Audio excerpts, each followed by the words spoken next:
bear with me, I have a slight cold, so I might have to take a sip here every now and then. Good evening. My name is Ben Bobick, and I'm currently a senior here at Still Valley High School. I'm also the senior class president, and I participate in varsity golf, soccer, and baseball. I plan to attend Penn State University campus next year, University Park campus next year to study broadcast journalism. I'm here to address Still Valley athletics and what President Cannon's husband spoke on last week at a work session meeting, opening up all coaching positions to be filled by parent volunteers.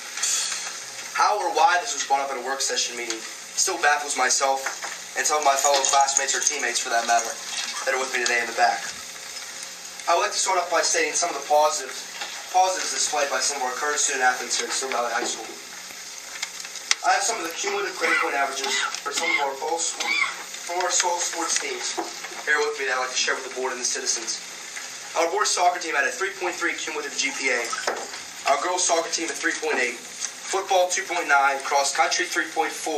Girls volleyball 3.5. And our varsity marching band cut up strong with a 3.6 cumulative GPA for the fall.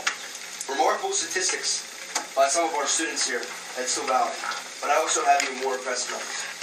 37 student athletes that participated in fall sports have a 4.0 GPA or higher, and 100 made the honor roll. Also, in grades 9 through 12, 80% of the students in the top 10 in their class participate in a sport. Recently, the first semester report cards were distributed, and it just so happens that no student that participates in a winter sport is ineligible to play. Ladies and gentlemen, these are astounding numbers. And before I even continue with my statement, I think these young men and women deserve a big round of applause.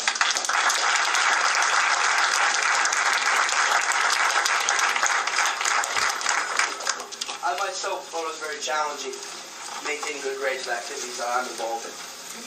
Not only am I a 3-sport letterman and class president, I also participate in concert choir drama club, in which we are preparing our production of Oliver and March in student government.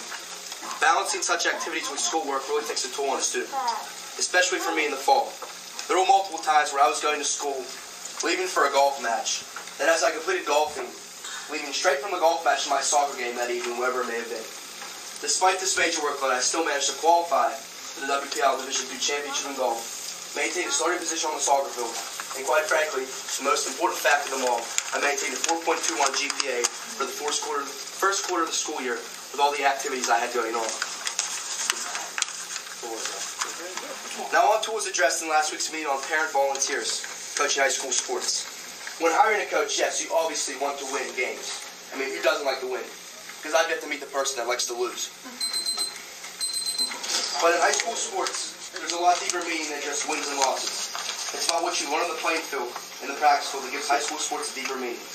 High school sports teach kids discipline, how to be and stay committed to something and not quit. They encourage you to give your best every time, no matter what. If you're winning, tied, or losing, always give your best. They help increase concentration and focus on certain things by challenging them. Sports also boost confidence and leadership and team skills, and truly helps students work with one another and connect on a whole other level than just in the classroom. On a bigger scale, they help achieve social integration and get kids working with other kids, helping one another to make them better each day, no matter how bad or good they may be. I made all my closest friends participating in sports over the years. So as you can see, it's not just about wins and losses at the high school level. Still Valley School District is not a multi-billion-dollar sports franchise looking to bring in a coach and pay him a luxury salary to win games. It's all about the bigger picture, which is the learning experience and life lessons you receive from playing a sport. Some of my fellow classmates or teammates were questioned walking out of a baseball workout last week, but yet again, President Cannon's husband, about their practice time and how long we hit, and basically criticizing how our baseball program is run. Well, I have to say this. The baseball team does more than enough to maintain progress each year by playing in the fall league, hitting the cages and lifting weights since November, and also setting up workouts weekly with former professional baseball players at a baseball facility. You then may ask, well, if you're participating in all this, if you're practicing all the time, why aren't championships being won? Well, I say this. There are 673 schools in the state of Pennsylvania that participate in baseball. 166 of them are in Class AA, in which Still Valley competes. 1 out of 166 teams will win a state championship. That's a 0.6% chance of winning the state championship. A Woodfield championship, a 3% chance. In basketball, a 2% chance. Football, 3% chance. It goes on and on. Which goes to prove it's not about the quantity, of practices, it's all about the quality of the players. We could practice all day and all night, but if we don't have what it takes for that natural talent that some schools have, then we cannot do anything about it. We also have to take into consideration we are indeed a public school district, which means we cannot recruit student athletes to come and play at our school like most of the Catholic or charter schools may do. Which proves yet again the quality over the quantity. A perfect example would be our football team. They practice just about every day since January, and they just started 2 weeks ago.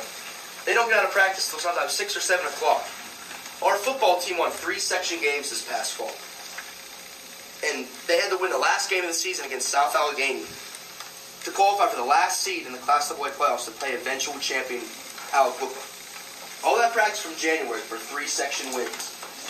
Our boys soccer team, on the other hand, started optional workouts in July, which were roughly 2 hours, and would practice for 1 and 1.5 hours every other day after school, and they were 1 win away from a section championship, which proves yet again the quality over quantity. Our girls basketball team in 2008-2009 had a 4-16 record.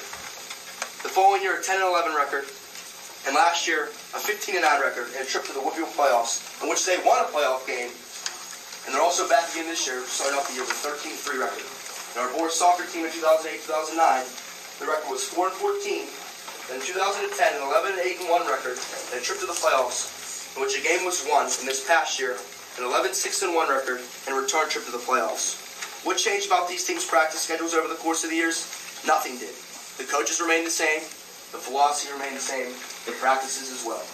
The kids just got bigger, they got better, and their quality of play overshadowed the quantity of vigorous practices.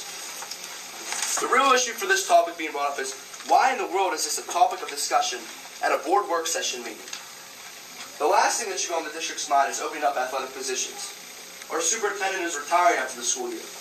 Maybe some discussion on who his replacement may be, and actually put some quality thought into a successor to better the district as a whole. I mean, we can't even maintain a budget, let alone open up coaching jobs for parent volunteers. Quite frankly, the biggest thing of all the district should be concerned about is getting off the corrective action 1 list for the state of Pennsylvania. For all that you do not know, for the AYP level, that's the second to last on AYP. We need to be up here. We're there. For all that don't see that. It's absolutely absurd that we're going to bring up athletics at a time where our school is near government changes, such as reconstitution, chartering, or even privatization.